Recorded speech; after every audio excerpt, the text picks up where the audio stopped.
The Anzacs are an iconic part of Australia's national history, but it is only now, a century later, that people are fully uncovering the personal stories of their Anzac ancestors thanks to genealogy.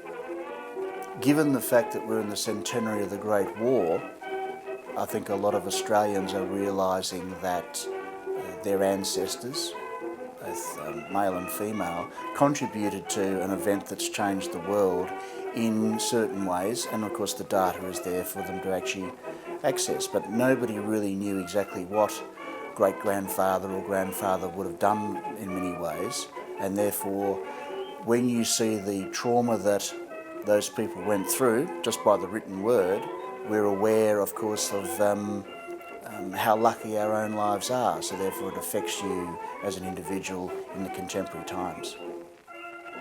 For Christine Tonkin, the news that her grandfather was a real Anzac came as a big shock. My aunt got some papers from a cousin of hers, which were letters that my grandfather had written home during the war, one to his father and one to a friend, that recounted what was happening to him. And one of those letters was written from Alexandria in Egypt, and he was in hospital.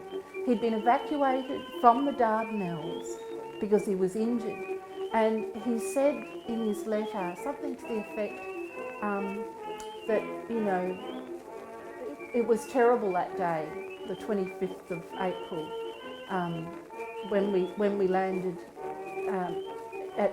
in the Dardanelles. And because they didn't call it Gallipoli, it was the Dardanelles. We landed in the Dardanelles. And he said, but the Australians have really made a name for themselves. But while the Anzac legend still looms large, as Dr. Shane Burke points out, genealogy can help ground people with the reality of who their ancestors truly were.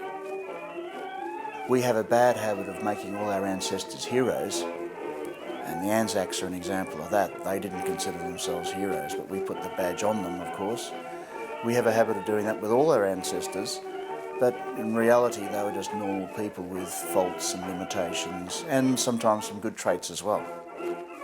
But according to Miss Tonkin, it's these stories which hold the key to beginning your journey into finding out your family history. Talk to older people, find out about them, because there's a whole lot of history that isn't recorded.